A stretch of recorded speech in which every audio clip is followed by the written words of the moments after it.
Hello everyone, welcome back to the series on writing music. Today's lecture will be covering the diminished chord. Diminished chord.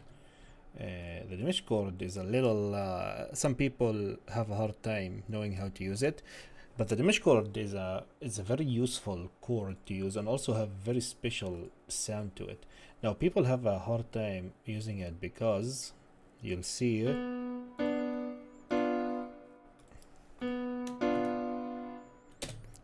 if you like, I think you noticed there is basically a tritone, which is a very dissonant chord.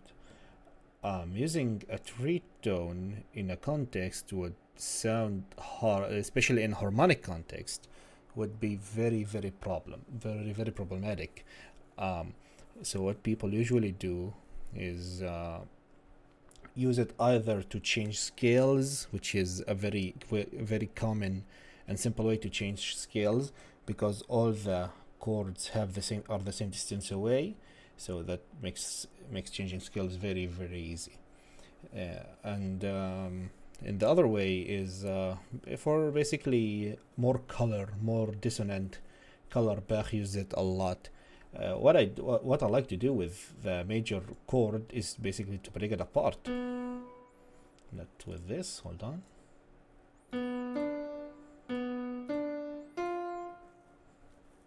Basically that. Break it apart. It sounds great. Sounds great if I break it apart. I like doing that. So listen how it sounds.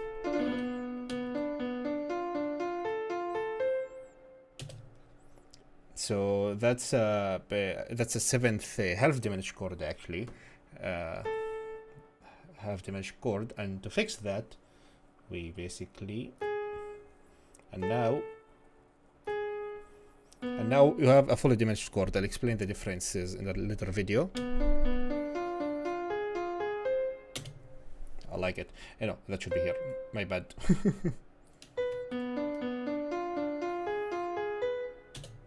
I'll explain the difference in a later video. For now, let's do harmony. Again, as I said, harmonic chord, the diminished chord, is very hard to use in a harmonic context. It's not hard, it's just very, let's say, uncommon. I'm not gonna say uncommon, I'm gonna say a little avoided because of its dark qualities. But what we can do, I think I'll do two different, I'm gonna use it in two different ways. One of the ways is gonna be in a smooth chord progression, like I did in the median chord, which works fine because again we're not changing a lot of notes, so the harmony doesn't change in a fast pace. And then I'm gonna do it in a faster pace where the harmony changes all the time. So let's do this. That's a major chord.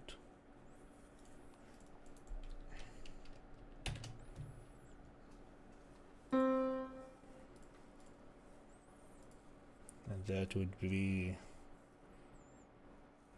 an inverted chord. I think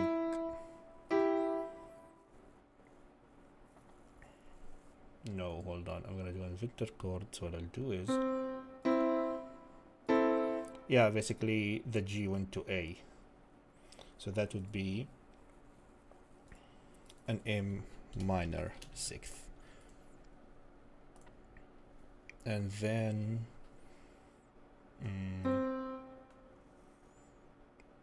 let's do an F.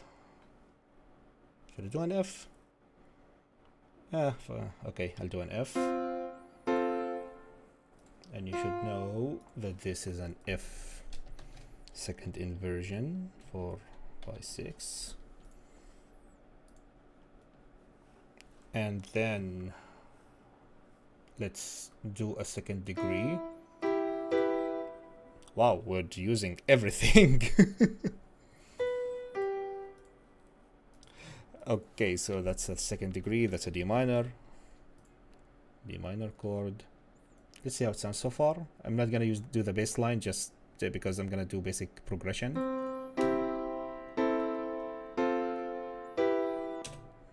It sounds okay.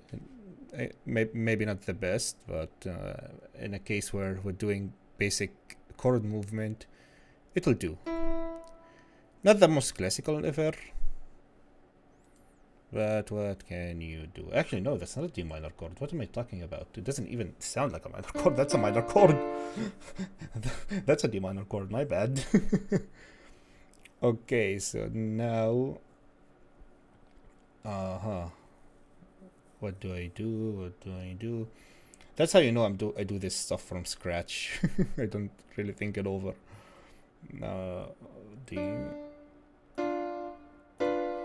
We'll do the diminished chord in here, and that would be a B. How do I do the degree sign? I have no idea how to do the degree sign. B dim, let's say.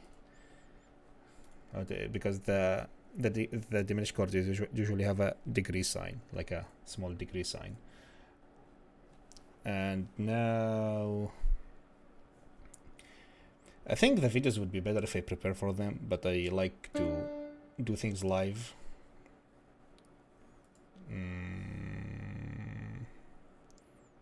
Yeah. A fifth degree, second inversion. I have no idea. This is gonna... Oh, my bad. God damn it. Okay, hold on. No.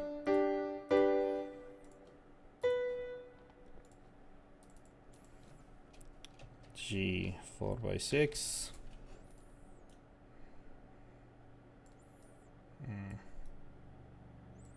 That's a G 4/6. Yeah, I'm afraid to see how this is gonna sound, because again, not changing harmony will sound very bland, not interesting even. And I think I'm gonna have to do an E minor chord. And finally, an inverted tonic.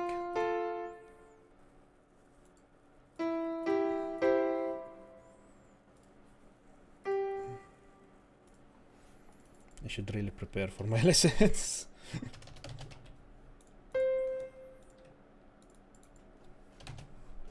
That's fine, it's fine.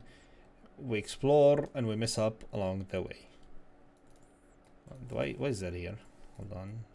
Yeah, that's good. That's better. Let's see.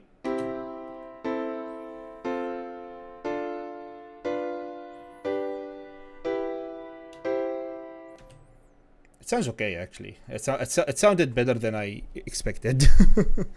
But also in harmonic context, that's allowed, but just because there isn't a lot of changes in harmony. Like if you go from C to F, you're pretty much in the basic, like the tonic is still there. The tonic have the strongest, like should have the strongest feeling in the chord, and like in the song, sorry.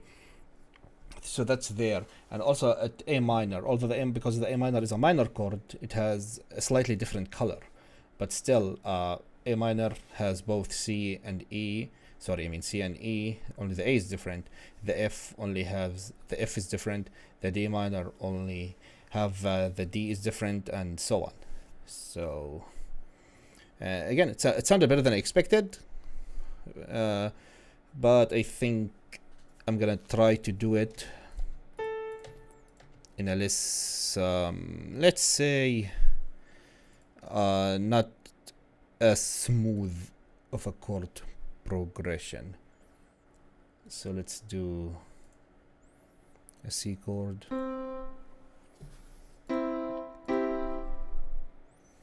Let's do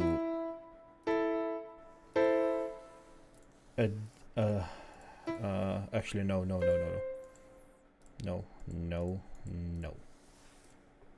Let's do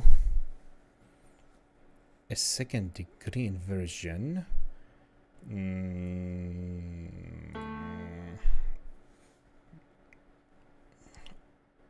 Yeah, that's a D minor chord. C and D minor. Inverted 6x4, no, 4x6, I mean.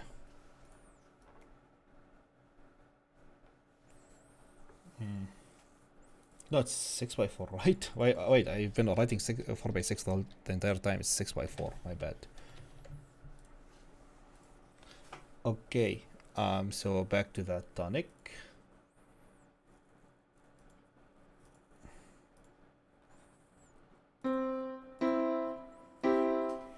Which is very common. Like, this should sound more classical than the previous one. Should isn't the word, but I don't know how this will sound.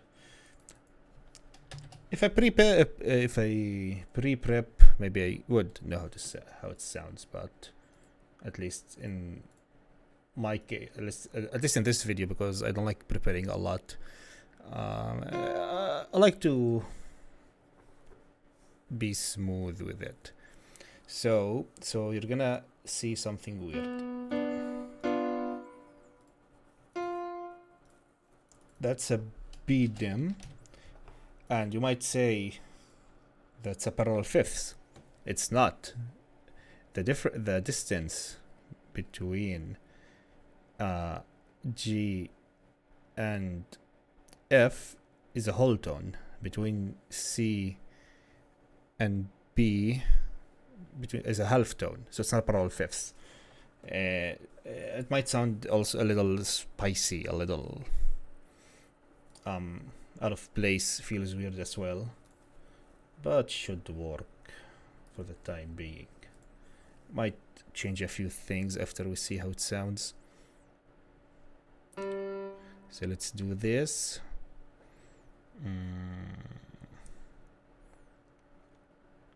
I want to do an inverted chord. I mean, the B has to go to C, obviously, and this has to go here.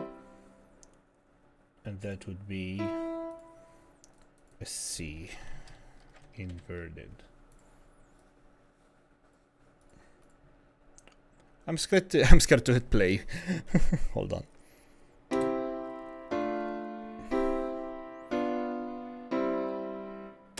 No, sounded good. Damn, I'm proud of myself, actually. I didn't expect for this to sound this good. So now let's try a melodic line with a bass line.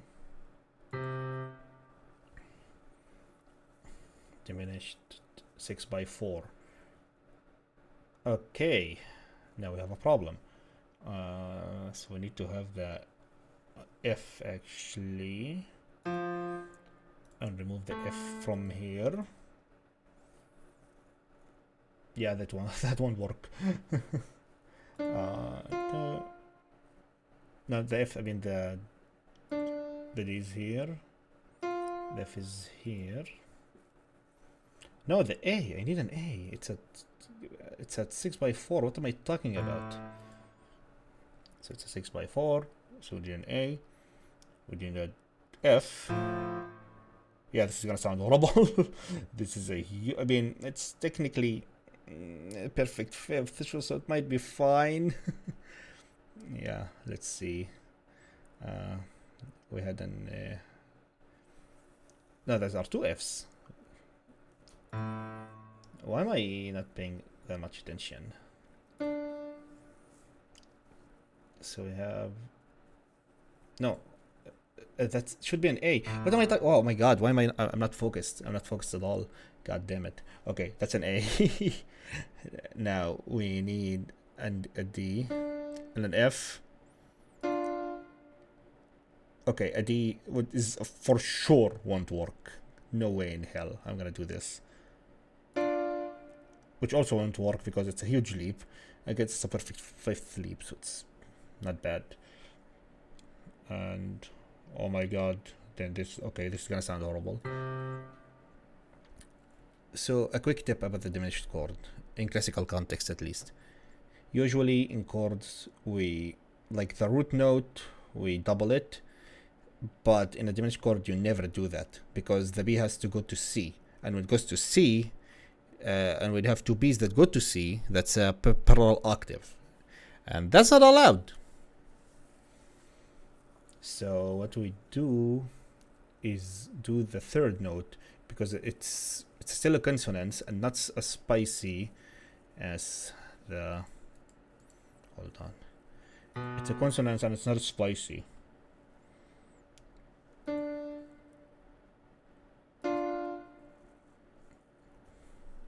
Yeah, this...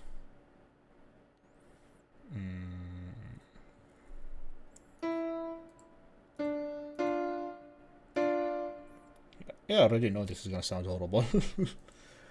But we should try.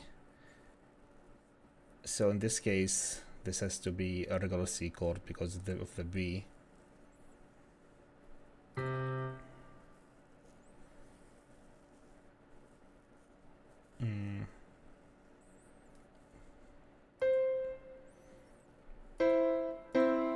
With the missing fifth because I can't have this go. I'm gonna try both actually. Hold on. Let's see what sounds better. If I take away the E and put the G, it would be a power chord, not a regular chord. And again, classical context, not that much fun.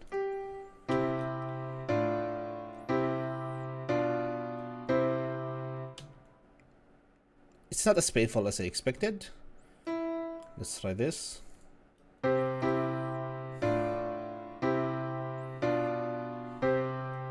That's very painful. So the E is better. So yeah, that's the second case. But again, because I added the bass note, the bass notes messed up a lot of things. But I had to try.